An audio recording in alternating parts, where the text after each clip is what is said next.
Bismillahirrahmanirrahim. Assalamualaikum warahmatullahi wabarakatuh.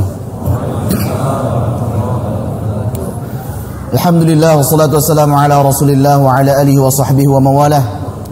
Asyhadu an la ilaha illallah wahdahu la syarika lah wa asyhadu anna Muhammadan abduhu wa rasuluhu la nabiyya wa la rasula ba'dah. Subhanaka la ilma lana illa ma 'allamtana innaka antal alimul hakim. Allahumma 'allimna ma yanfa'una wa anfa'na bima 'allamtana warzuqna 'ilman wa 'amala. ربنا زدنا علما نافعا ورزقا طيبا وعملا متقبلا ولسانا ذاكرا وقلبا خاشعا اللهم إنا نعوذ بك من علم لا ينفع ومن قلب لا يخشع ومن نفس لا تشبع ومن دعوة لا يستجاب لها. إخواني في الدين وأخواتي في الله رحمني ورحمكم الله جميعا.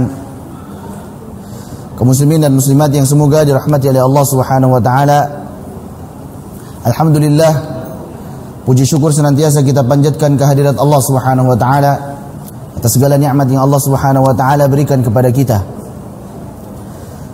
Terkhususnya adalah nikmat Islam, nikmat iman, nikmat kesehatan, nikmat waktu luang, juga diberikannya kita taufik, alhamdulillah. Sehingga pada malam hari ini Allah Subhanahu wa taala berikan kemudahan bagi kita semuanya untuk melaksanakan ibadah salat maghrib secara berjamaah. Apalagi setelahnya disambung dengan duduk di majelis ilmu dalam rangka mendengarkan qala Allah wa qala Rasul, apa yang Allah Subhanahu wa taala firmankan dan apa yang Nabi sallallahu alaihi wasallam sabdakan. Tentunya ini adalah nikmat yang agung yang selayaknya kita syukuri. Kita berdoa agar Allah Subhanahu wa taala menjaga nikmat tersebut di dalam diri kita dan juga menambahkan kenikmatan-kenikmatan yang lainnya. Allahumma amin. Salawat serta salam semoga senantiasa tercurah kepada suri tauladan kita Nabi Muhammad sallallahu alaihi wasallam beserta keluarga beliau, sahabat-sahabat beliau dan seluruh pengikut beliau yang senantiasa istiqamah mengikuti sunnah-sunnah beliau hingga akhir zaman. Kaum muslimin dan muslimat yang semoga dirahmati oleh Allah Subhanahu wa taala. Hadir di majelis ilmu tentunya banyak sekali memiliki keutamaan. Bahkan sebelum kita mampu duduk di sini, saat kita masih di rumah, mungkin tadi siang, tadi sore ataupun tadi pagi, ketika kita melihat ternyata nanti pada maghrib ada pengajian, kemudian terbetiklah keinginan, azam yang kuat bahwa insya Allah nanti maghrib saya akan berangkat. Kita berniat untuk melaksanakan ibadah, yaitu duduk di majelis ilmu. Maka ketika kita meniatkan ibadah, ingin melaksanakan kebaikan, dan ternyata qaddarallah, Allah takdirkan ada halangan, misalkan tiba-tiba sakit, atau tiba-tiba ada tamu, keluarga datang, atau tiba-tiba kendaraannya mogok di jalan sehingga tidak sanggup untuk datang ke masjid ini dalam rangka mendengarkan pengajian, maka itu sudah ditulis pahala niat oleh Allah Subhanahu wa taala. Sudah dicatat oleh Allah Subhanahu wa taala sebagai pahala satu kebaikan. Walaupun niat yang baik tersebut belum terrealisasi. Baru niat, Masya Allah. Sebagaimana sabda Nabi sallallahu alaihi wasallam dalam sebuah hadis yang masyhur, Inna Allah katabal hasanati was sayyiati thumma bayyana dhalik. Faman hamma bihasanatin falam ya'malha katabaha Allahu 'indahu hasanatan kamilatan. Sesungguhnya Allah Subhanahu wa taala mencatat, menulis amalan kebaikan dan amalan keburukan. Kemudian Allah jelaskan hal tersebut. Barang siapa yang dia berniat ingin sekali untuk melakukan amalan kebaikan dan ternyata qaddarallah tidak sampai dia mengamalkannya, baru keinginan tapi tidak jadi mengamalkannya karena ada halangan, karena ada udzur, maka Allah telah tulis baginya satu kebaikan yang sempurna. Masya Allah. Baru niat dan belum terrealisasi. Apakah lagi ternyata sudah niat untuk melakukan kebaikan, ingin hadir di majelis ilmu dan ternyata terrealisasi. Kita semuanya dimudahkan oleh Allah Subhanahu wa taala duduk di sini sekarang di masjid ini, Masjid Al-Mubarak yang semoga diberkahi oleh Allah Subhanahu wa taala. Maka apa yang didapat? Fa in hamma biha fa'amilaha katabaha Allahu 'indahu 'ashra hasanatin. Dan barang siapa yang dia beringinan keras ingin melakukan amalan kebaikan dan ternyata alhamdulillah dia sanggup untuk merealisasikannya, sanggup untuk mengamalkannya, maka Allah telah catat untuknya 10 kebaikan. Bukan satu kebaikan dibalas satu kebaikan, tapi satu kebaikan dibalas minimalnya 10 kebaikan. Kalau sanggup terrealisasi, Masya Allah. Inilah keistimewaan umat Nabi Muhammad SAW. Di antaranya adalah man jaa bil hasanati falahu 'asyru amsalha. Barang siapa yang dia datang dengan satu kebaikan, dia beramal saleh satu saja, maka minimal dapat ganjarannya adalah 10 pahala. Bukan 1 kebaikan, tapi 10 kebaikan, 10 pahala, Masya Allah. Bahkan sebagian amal wa ila sab'ati mi'ati dha'fin, sampai 700 kebaikan. Dilipat gandakan, bukan hanya sampai 10 saja, tapi sampai 700 kali lipat. Amalan apa itu? Misalkan infak di jalan Allah Subhanahu wa taala. Sebagaimana sebuah ayat, mathalul ladzina yunfiquna amwalahum fi sabilillahi kamathali habbah. Permisalan orang yang menginfakkan hartanya di jalan Allah Subhanahu wa taala sebagaimana orang yang menanam suatu benih. Ambatat sab'a sanabila, dari satu benih tersebut tumbuh pohon, ada 7 tangkai. Fi kulli sumbulatin mi'atu habbah, setiap tangkainya ada 100 benih lagi. Jadi satu benih yang kita tanam akan menumbuhkan 700 benih lagi, 700 kali lipat. Bahkan wallahu yudha'ifu liman yasha', Allah bahkan lipat gandakan lagi bagi siapa saja yang Allah kehendaki. Wallahu wasi'un alim, Allah maha luas, rahmatnya maha luas, kasih sayangnya maha luas, dan Allah maha mengetahui. Masya Allah. Dan sebagian amalan lagi wa ila ad'afin katsirah, sampai lipat ganda yang begitu banyak, tidak terhingga. Hanya Allah saja yang mengetahui. Berapanya hanya Allah yang mengetahui. Pahala apa misalkan? Pahala sabar. Innama yuwaffas sabiruna ajrahum bighairi hisab. Hanya saja disempurnakan pahala orang-orang yang sabar itu tanpa batas. Sangat banyak lipat gandanya. Karena dia sabar. Dan sabar itu berat, tapi buahnya manis. Dan itulah ikhwani fiddin rahimani wa rahimakumullah jami'an, jangan sampai kita lelah untuk senantiasa berniat dalam kebaikan. Niat saja dulu, bismillah, kita niat kebaikan. Kalau ternyata ada uzur setelahnya, maka sudah dicatat pahala niatnya, 1 kebaikan. Kalau alhamdulillah kita sanggup melakukannya, minimal 10 kebaikan. Masya Allah. Ini baru niat. Kemudian kita berjalan dari rumah atau menaiki kendaraan dari rumah ke masjid ini, melakukan sholat maghrib, dan nantinya berniat kita mau duduk untuk mendengarkan firman Allah Subhanahu wa taala dan juga sabda Nabi Muhammad sallallahu alaihi wasallam, maka perjalanan kita menempuh ilmu tersebut adalah perjalanan yang dengannya Allah mudahkan bagi kita menuju surga insyaallah. Nabi bersabda, "Man salaka tariqan yaltamisu fihi ilman, sahhalallahu bihi tariqan ilal jannah." Barang siapa yang menempuh suatu jalan untuk menuntut ilmu, maka Allah akan mudahkan baginya jalan menuju surga. Masya Allah. Sampai di sini duduk, entah nanti faham apa yang disampaikan atau tidak, yang penting duduk hadir, dapat lagi keutamaan. Nabi SAW bersabda, "Wa majtama'a qaumun fi baitin min buyutillah yatluna kitaballah wa yatadarasunahu fima bainahum illa," dan tidaklah suatu kaum, suatu kelompok, sekumpulan manusia, mereka berkumpul di dalam salah satu rumah dari rumah Allah, yaitu masjid. Apa yang dilakukan? Yang dilakukan bukan hanya kumpul-kumpul saja, ngobrol-ngobrol saja, tidak, tetapi mereka adalah yatluna kitaballah. Ada aktivitas yang mereka lakukan, yaitu membaca kitab Allah. Wa yatadarasunahu fima bainahum, dan saling mempelajari di antara mereka, saling mengajarkan di antara mereka. Dan mempelajari Al-Quran, membaca Al-Quran itu banyak macam-macam ilmunya. Ada kita memperbaiki cara bacanya, ada kita mempelajari isi kandungannya, ada kita mempelajari supaya kita menghafalnya, mentadaburinya, juga mengamalkannya. Semua itu ada kebaikannya sendiri-sendiri. Maka kita hadir di sini untuk mendengarkan firman Allah SWT, mempelajari isi kandungannya, mendengarkan penjelasan Nabi SAW tentang ayat tersebut, maka insya Allah akan mendapatkan keutamaan. Apa itu? Illa, yang pertama, nazalat alaihimus sakinah, turun kepada mereka ketenangan, ketenteraman jiwa. Orang yang hadir di majelis ilmu, mendengarkan firman Allah SWT dan sabda Nabi Muhammad SAW, akan turun kepada mereka ketenangan, rasa tenang, rasa tentram, nikmat di dalam jiwa mereka, di dalam hati mereka, kebahagiaan. Masya Allah. Maka salah satu cara agar kita mencapai kebahagiaan adalah kita menuntut ilmu, hadir di majelis ilmu, menentramkan jiwa, menenangkan hati, membuat kita bahagia, hidupnya enak. Ini yang pertama. Terkadang kita dari rumah, dari tempat kerja, dari manapun itu, memiliki permasalahan, problem di dalam hidup kita. Mungkin ada permasalahan dengan keluarga kita, dengan orang tua mungkin, dengan anak mungkin, atau dengan saudara-saudarinya mungkin, dengan pamannya dan sebagainya barangkali, atau dengan istri dan suaminya barangkali. Kemudian tiba-tiba dia ingin mencari ketenangan, bukan di tempat maksiat, bukan di tempat sendagura, tapi mereka datang ke masjid, mendengarkan firman Allah Subhanahu wa taala, mencari ketenangan dengan mendengarkan firman Allah Subhanahu wa taala, maka Allah akan janjikan lewat lisan Rasulnya turun kepada mereka ketenangan, ketentraman. Masya Allah. Ini yang pertama. Sehingga apakah kemudian tatkala pulang sudah selesai masalahnya? Tentunya belum. Harus diselesaikan. Masalahnya belum selesai, harus diselesaikan di rumah atau di tempat kerja. Tapi paling tidak dia memperoleh satu kunci yang paling penting dalam menyelesaikan masalah, yaitu ketenangan hati.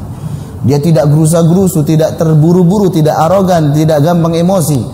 Karena Allah Subhanahu wa taala karuniai untuknya ketenangan jiwa, ketenangan hati. Ini yang pertama. Berikutnya adalah wa ghasyatuhumur rahmah, diliputi oleh kasih sayang Allah Subhanahu wa taala. Kaum muslimin dan muslimat yang semoga dirahmati oleh Allah Subhanahu wa taala, yakinlah bahwasanya orang yang hadir di majelis ilmu, Allah sayang kepada mereka. Allah cinta kepada mereka. Si fulan, si fulana, Allah mencintai mereka. Dan semoga Allah mencintai kita semua, menyayangi kita semua. Karena Nabi SAW bersabda, ini adalah wahyu dari Allah Subhanahu wa taala, wa ghasyatuhumur rahmah. Mereka akan diliputi kasih sayang Allah Subhanahu wa taala. Sedangkan Allah Subhanahu wa taala adalah zat yang maha kaya, al-ghani. Allah Subhanahu wa taala Ar-Rahman Ar-Rahim, zat yang maha pengasih lagi maha penyayang. Kita saja manusia, di mana rasa cinta dan kasih sayang kita itu terbatas. Kemampuan kita pun juga terbatas.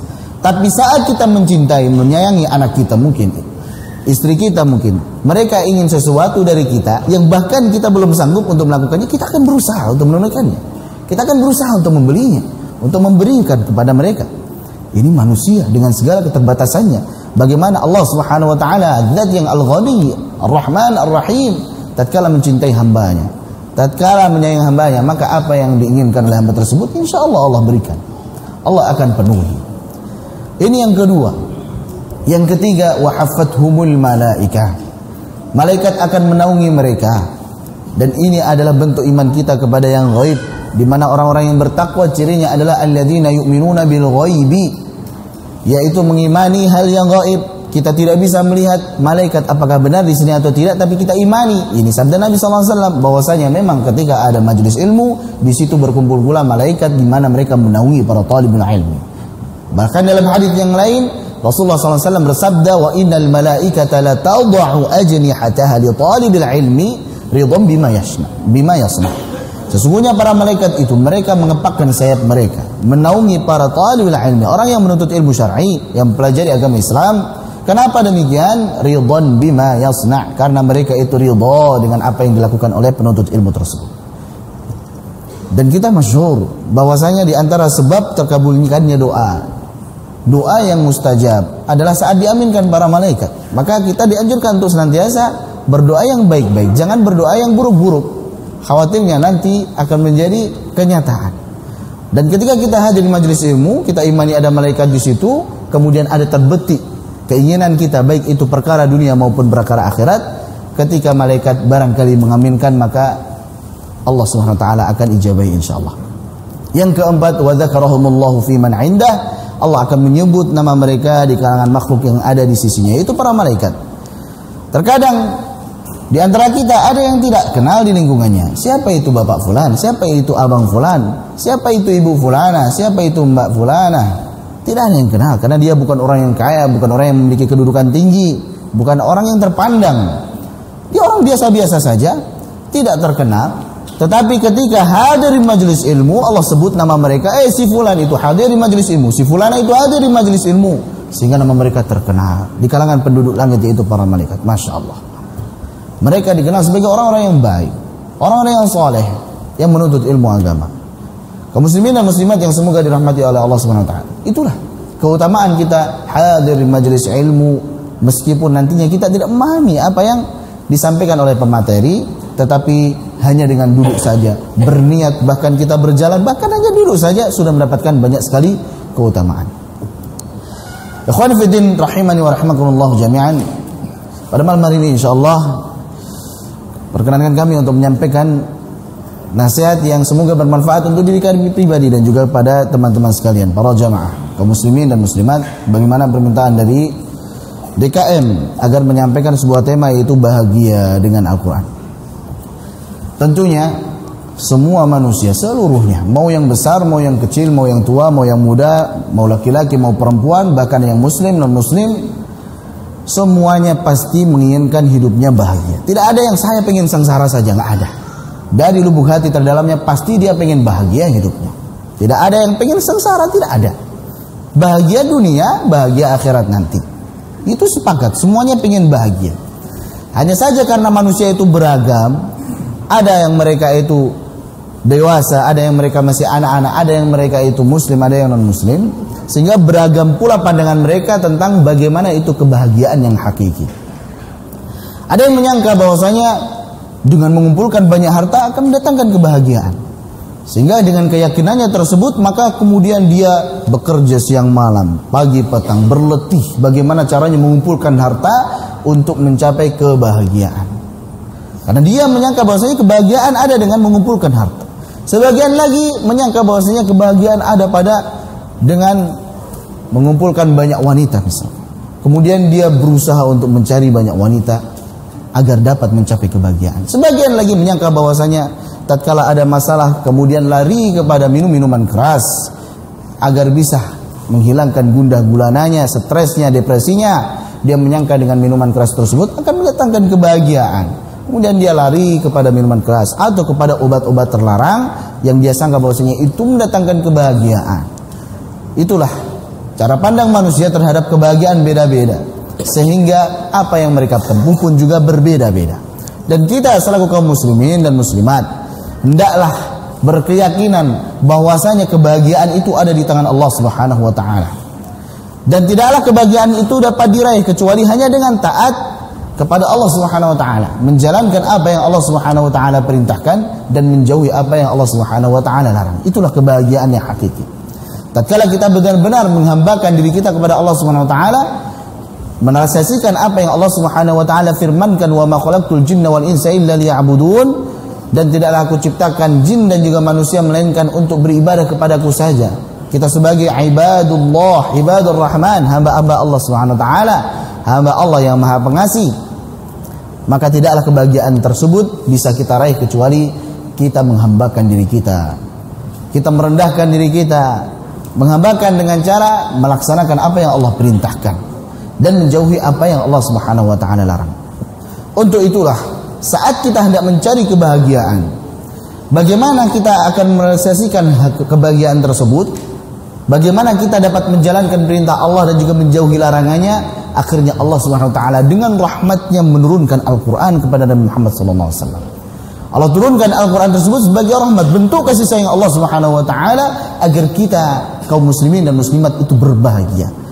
Dalam surah Thaha tentunya kita hafal, Thaha ma anzalna 'alaikal Qur'ana litashqa. Thaha, dan tidaklah kami turunkan Al-Qur'an itu kepadamu wahai Nabi Muhammad sallallahu alaihi wasallam agar engkau itu celaka. Tidak.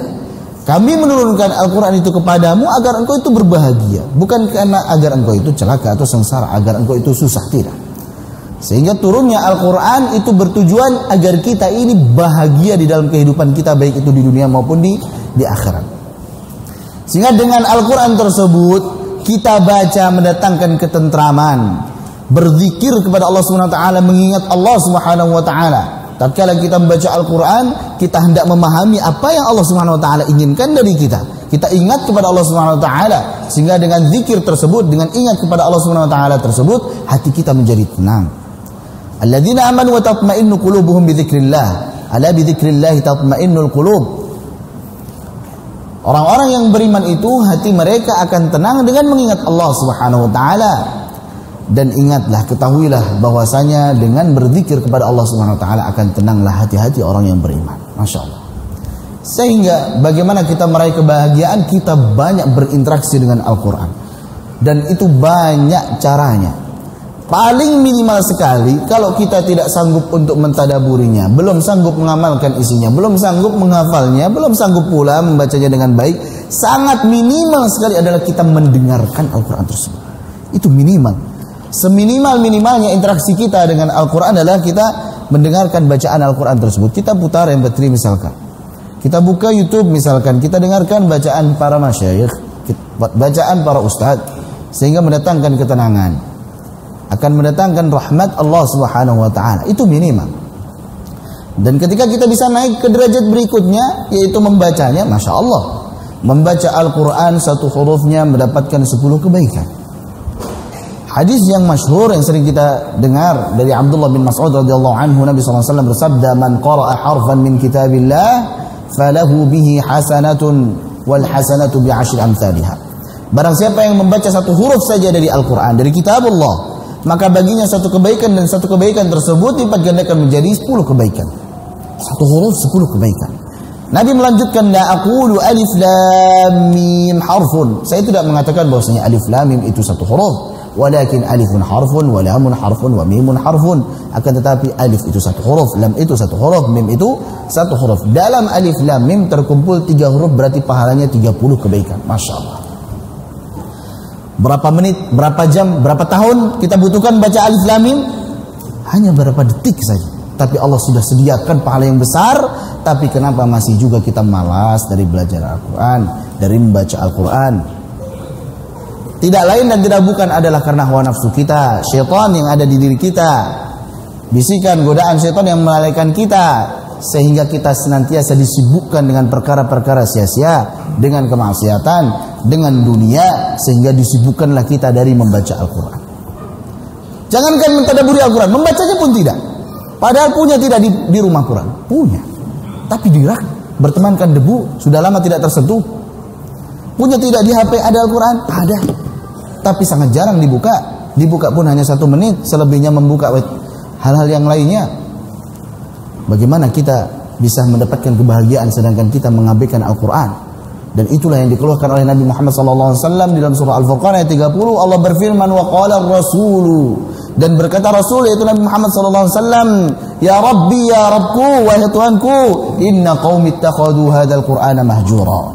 Sesungguhnya kaumku, umatku menjadikan Al-Quran ini suatu yang ditinggalkan. Mereka punya Al-Quran tapi tidak dibaca. Mereka membaca Al-Quran tetapi tidak ditadaburi. Mereka memahami isi Al-Quran tapi tidak diamalkan. Itulah bentuk dari menghajar Al-Quran. Meninggalkan Al-Quran bukan tidak membacanya saja, tapi juga tidak mentadaburinya, juga tidak berhukum dengannya, juga tidak mengamalkan isi kandungannya. Karena betapa banyak orang yang baca Al-Quran tapi Al-Quran melaknatnya. Dia baca ala inna na'atallahi 'alal zalimin, ketahuilah sesungguhnya laknat Allah Subhanahu wa taala atas orang-orang yang zalim, sedangkan dia berbuat zalim. Sehingga dia membaca, dia tahu isinya tetapi Al-Quran melaknatnya. Kenapa? Karena tidak mengamalkan isi Al-Quran tersebut. Waliyadzubillah.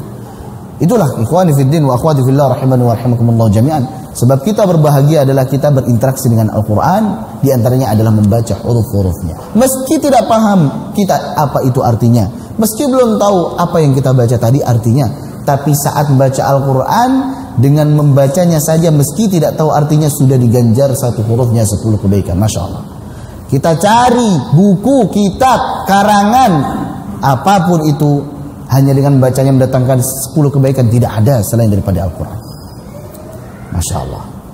Di mana Al-Quran tersebut saat kita membacanya berulang-ulang sering? Tidak pernah. Atau saya baca yang lain saja daripada baca Al-Quran? Tidak. Kenapa? Karena memang Al-Quran dijadikan oleh Allah Subhanahu wa taala suatu yang ketika diulang-ulang akan semakin bertambah keindahannya. Sebagaimana perkataan Imam Asy-Syatibi, wa khairu jalisin la yumallu hadithuhu. Al-Quran adalah sebaik-baiknya teman duduk, teman nongkrong. Paling enak nongkrong dengan baca Quran. Paling enak nongkrong, pahami isi Al-Quran, pelajari bersama-sama isi Al-Quran. La yumallu hadithuhu, tidak akan pernah membosankan tatkala membahas Al-Quran. Mau baca, mau mempelajari, mau mengetahui isi kandungannya, tidak pernah membosankan. Wa tardaduhu yazdadu fihi tajammula. Semakin sering diulang, semakin menambahkan keindahannya. Masyaallah. Semakin kita pelajari, bukannya semakin habis ilmu yang ada di Al-Quran, semakin dalam tidak ada tepinya. Kalaupun samudra bisa kita tahu dalamnya dan juga kita tahu tepinya, maka Al-Quran luasnya tidak akan pernah bisa kita tahu tepinya dan tidak akan pernah kita tahu dalamnya. Masya Allah. Terus bertambah terus pengetahuan yang bisa kita gali dari Al-Quran tersebut. Bahkan Allah Subhanahu wa taala berfirman, sanurihim ayatina fil afaqi. Kami akan perlihatkan, sanurihim, kalau kita belajar bahasa Arab itu adalah fi'il mudhari', kata kerja yang menunjukkan arti sekarang dan akan datang. Artinya kami akan diperlihatkan dan kami sedang perlihatkan terus menerus sampai nanti hari kiamat. Kami akan perlihatkan terus tanda-tanda kebesaran Allah Subhanahu wa taala Fi anfusihim, di dalam diri mereka. Wa fi anfusikum afala tubsirun, bagaimana penciptaan kita, bagaimana mata kita, bagaimana susunan tulang kita, bagaimana kulit kita, bagaimana kepala kita, bagaimana rambut kita, bagaimana telinga kita, bagaimana penciptaan kita ini semua yang begitu rumitnya. Masya Allah, ada tanda kebesaran Allah Subhanahu wa taala. Wa fil afaq wa fi anfusihim, di ufuk, di alam semesta ini bagaimana akan muncul tanda-tanda baru ya lagi. Ketika kita pelajari sains, ternyata itu sesuai dengan isi Al-Quran. Padahal telah lama diwajibkan kepada Nabi Muhammad SAW. Orang yang mempelajari sains baru tahu hari ini. Padahal itu semua yang sudah digambarkan, sudah diberitakan oleh Allah Subhanahu Wa Taala jauh-jauh hari sebelumnya. Masya Allah. Hatta yatabayyana lahum annahul haq. Itulah Al-Quran. Semakin kita gali isinya, semakin dalam, semakin bertambah ilmu, semakin indah tatkala kita mempelajarinya. Maka dengan demikian insya Allah akan mendatangkan ketenangan hati, menambahkan keimanan kita kepada Allah Subhanahu wa taala. Karena seorang yang beriman, innamal mu'minuna alladzina idza dzukirallahu wajilat qulubuhum wa idza tuliyat 'alaihim ayatuhu zadatuhum imana. Yaitu mereka orang-orang yang beriman tersebut adalah orang yang mereka idza tuliyat 'alaihim ayatuhu. Di antaranya adalah ketika dibacakan ayat-ayat Allah Subhanahu wa taala zadatuhum imana, bertambah keimanannya. Masyaallah. Kaum muslimin dan muslimat yang semoga dirahmati oleh Allah Subhanahu wa taala. Setelah membaca Al-Qur'an, tentunya kita kepada tahap berikutnya, yaitu menghafal Al-Qur'an. Hafalkan Al-Qur'an. Memang tidak wajib menghafalkan Al-Qur'an 30 juz, benar. Tapi bercita-citalah paling tidak kita hafal 30 juz meskipun nanti tidak kesampaian, meskipun nanti tidak tercapai. Ketika kita bercita-cita, berambisi mencapai target sesuatu, bahkan urusan dunia sekalipun, kalau tidak bisa terrealisasikan, tidak bisa tercapai, minimal jerempet, minimal agak kurang sedikit lah. 30 juz dapatnya 15 juz, lumayan. Kita sudah berada di niat untuk mengkhatamkan Al-Quran 30 juz. Kenapa? Karena menghafal Al-Quran pun memiliki keutamaan. Dalam sebuah hadis, yuqalu li sahibil Quran, iqra wartaqi warattil kama kunta turattil fid dunya fa inna manzilataka 'inda akhir ayatin taqra'uha. Masyaallah. Dalam sebuah hadis, yuqalu li sahibil Quran, dikatakan kepada orang yang bergelut dengan Al-Quran, iqra, bacalah. Kelak di hari kiamat, mereka itu dites oleh Allah SWT. Ada musabaqah yang sebenarnya nanti di sana. Baca, wartaqi, naiklah anak tangga, naik terus. Warattil, baca dengan tartil, sebagaimana engkau itu baca dengan tartil tatkala di dunia. Fa inna manzilataka, sesungguhnya kedudukanmu kelak di surga, inda akhir ayatin taqra'uha, pada ayat terakhir yang sanggup engkau baca. Sehingga para ulama ada di surga sebagaimana jumlah ayat dalam Al-Quran berdasarkan hadis ini. Allah Ta'ala al-Misal. Itulah kenapa kita harus menghafal Al-Quran. Seorang yang menghafal Al-Quran, pertama, dia punya potensi besar untuk bisa membaca Al-Quran dimanapun dan kapanpun dia mau. Sedangkan orang yang tidak hafal Al-Quran, sangat lambat, sangat lama membaca Al-Quran, dan belum tentu dia bisa baca dimanapun dia mau. Tapi orang yang hafal Al-Quran, saat sakit sekalipun, saat perjalanan sekalipun, saat bermain sekalipun, saat apapun dia bisa membaca Al-Quran. Punya potensi besar untuk menambah tanggungan kebaikannya. Seorang yang menghafal Al-Quran akan lebih mudah baginya memahami isi kandungannya, kemudian dia bisa amalkan.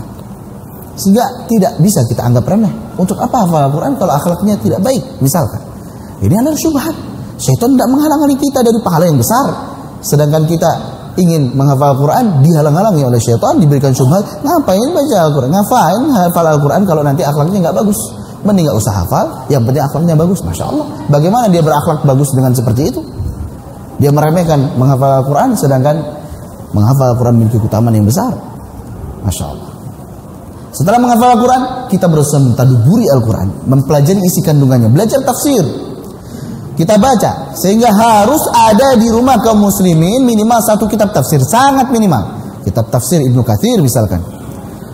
Yang sebelum tidur minimalnya bapak dan ibu ataupun anak gantian membaca satu halaman saja, tidak usah baca banyak. Terus setiap hari seperti itu.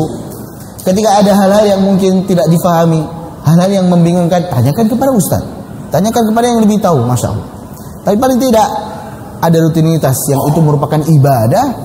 Dia mentadaburi Al-Quran di keluarganya, dan betapa indahnya keluarga seperti itu. Masya Allah. Mentadaburi Al-Quran bersama-sama. Bukankah Al-Quran itu diturunkan bukan hanya untuk dibaca saja, tapi untuk ditadaburi? Allah Subhanahu wa taala berfirman, "Kitabun anzalnahu ilaika mubarakun liyadabbaru ayatihi." kitab ini yaitu Al-Quran telah kami turunkan kepada engkau ya Nabi Muhammad SAW. Untuk apa? Kenapa diturunkan? Apakah hanya dibaca saja? Tidak. Liyadabbaru ayatihi, agar mereka itu mentadaburi isi-isi ayatnya. Untuk apa? Agar nanti bisa mengamalkan isi kandungannya sehingga menjadi akhlak. Suatu ketika ibunda kaum mukminin Aisyah radhiyallahu anha, istri Nabi Muhammad SAW, ketika ditanya bagaimana sih akhlak Nabi SAW, maka apa jawaban beliau?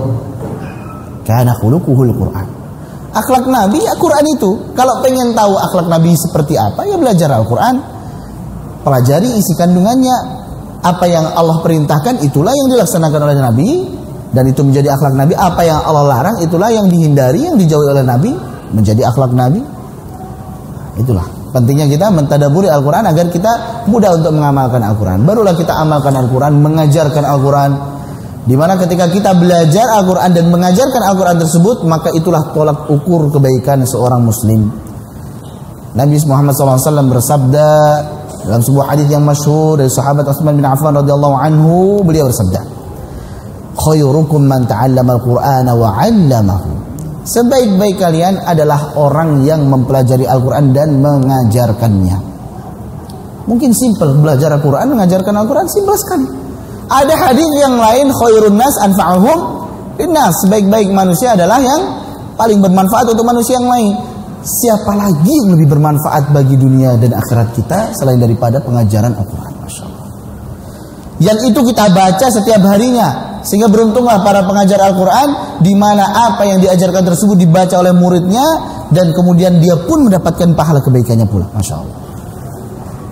Meskipun dia sudah meninggal, pahalanya terus mengalir dari hasil pengajarannya tersebut. Maka tidak heran Al-Imam Asy-Syatibi mengatakan bahwa Al-Quran itu wa aghna ghana'in wahiban mutafaddila.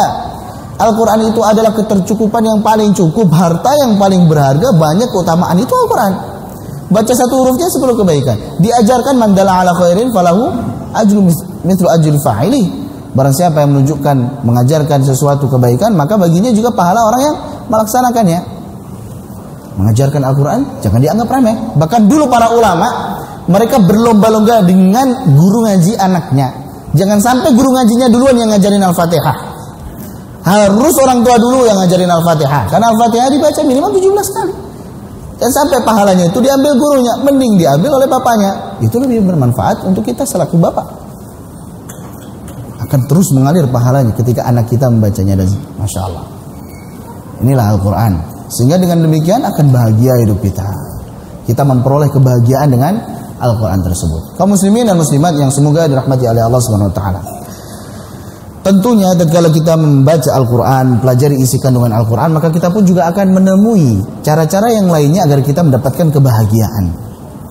Dan di antaranya yang paling utama, yang paling besar pengaruhnya agar kita berbahagia adalah kita menunaikan sholat. Bagaimana tidak? Sholat adalah rukun Islam yang kedua setelah syahadat, sholat. Bunyal Islamu ala khamsin, syahadati an la ilaha illallah wa anna Muhammadar Rasulullah wa iqamis shalah. Yang kedua, menegakkan sholat. Ini adalah tiang agama, ini adalah pondasi agama, yaitu sholat. Di mana sholat tersebut tolak ukur bagaimana nantinya amalan kita di hari kiamat, yang dilihat sholat dulu. Bukan amalan yang lain, bukan sedekahnya, bukan. Tapi sholat dulu yang dilihat. Inna awwala ma yuhasabu bihil abdu min amalihi salatuhu. Sesungguhnya yang paling pertama kali dihisab, dipertanggungjawabkan, diperhitungkan nanti dari seorang hamba dari amalannya adalah sholatnya. Kalau sholatnya baik, sungguh dia orang yang beruntung. Kalau sholatnya baik, maka biasanya ibadah yang lain juga baik. Sholatnya tertib, sholatnya tepat waktu. Bukan hanya tepat waktu, di awal waktu, berjamaah lagi di masjid. Maka insya Allah yang lainnya pun juga akan tertib. Perbuatan-perbuatan yang lain, amalan-amalan ini akan tertib. Sehingga kalau ada orang, kenapa saya sering terlambat di sekolah, kenapa sering saya terlambat di kantor, kenapa sering saya ini tertinggal dari sesuatu, periksa sholatnya. Tidak disiplin di sholat, otomatis tidak disiplin dia di hal-hal yang lainnya. Itu sudah patokan, sudah. Kalau sholatnya rusak, maka sungguh merugi dia. Karena biasanya kalau sholatnya itu berantakan, biasanya amalan yang lain juga berantakan. Sehingga kalau kita dalam posisi di mana hidup kita itu gundah gulana, seperti berantakan, tidak tahu kita harus dari mana kita membenahinya, memperbaikinya, maka perbaikilah sholat kita. maka insya Allah akan Allah perbaiki kehidupan kita seluruhnya, insya Allah. Maka itu yang pertama, jaga sholat kita. Sangat minimal sekali sholat 5 waktu. Karena sholat 5 waktu yang diwajibkan oleh Allah Subhanahu wa taala itu adalah kewajiban, harus dilakukan, ditinggalkan dosa, dan ada waktunya sendiri-sendiri. Dan amalan yang paling utama adalah sholat di awal waktu, bukan sholat pada waktunya, sholat di awal waktu. Nabi SAW ditanya ayul amali khairun wa habbu ilallah. Yang pertama apa? Dijawab as-salatu ala waqtiha. Salat ala, bukan fi waqtiha, tapi ala waqtiha. Maksudnya salat di awal waktu, bukan salat pada waktunya. Karena waktu salat ada sekian sampai jam sekian misalkan. Tapi yang paling utama adalah di awal waktu dan pasti berjamaah bersama kaum muslimin. Itulah yang paling utama. Yang kedua birrul walidain. Yang ketiga al-jihadu fisabilillah. Itu amalan yang paling dicintai oleh Allah Subhanahu wa taala. Di salat, kita jaga salat kita. Allah berfirman, "Innas salata kanat 'alal mu'minina kitaban mawquta." Sesungguhnya salat itu, salat 5 waktu, itu adalah kewajiban yang Allah wajibkan bagi kaum mukminin, dan itu memiliki waktunya sendiri-sendiri. Ada waktunya, subuh memiliki waktunya, zuhur memiliki waktunya, asar memiliki waktunya, maghrib memiliki waktunya, dan juga isya memiliki waktunya. Ini salat. Jadi kalau kita ingin bahagia, jaga sholat kita supaya tenang hidup kita, tidak berantakan hidup kita. Bahkan ketika Nabi SAW beliau mendapatkan cobaan, cercaan, hinaan, gangguan dari kaumnya, maka apa yang Allah Subhanahu wa taala perintahkan? Wasta'inu bis-sabri was-shalah. Minta tolonglah kepada Allah Subhanahu wa taala dengan sabar dan melaksanakan salat. Karena dengan salat tersebut akan muncul ketenangan. Dan kita sering mendengar hadis Nabi SAW, ya Bilal, arihna bis-shalah. Sedang suntuk hidup kita, sedang pusing kita, sempit rasanya hidup, maka agar kita merasakan kenyamanan, kita rehat dengan salat. Bukan rehat dengan rebahan, rehat dengan salat. Nabi pun bersabda, wa ju'ilat qurratu 'aini fi shalah. Dijadikan pelipur laraku di salat. Nah, maka ini salat mendatangkan kebahagiaan. Gimana? Azan dulu? Baik. Kita lanjut dengan salat dulu insyaallah, dan nanti pada isya semoga Allah mudahkan kita lanjutkan. Subhanakallahumma wa bihamdika asyhadu an la ilaha illa anta astaghfiruka wa atubu ilaik. Assalamualaikum warahmatullahi wabarakatuh.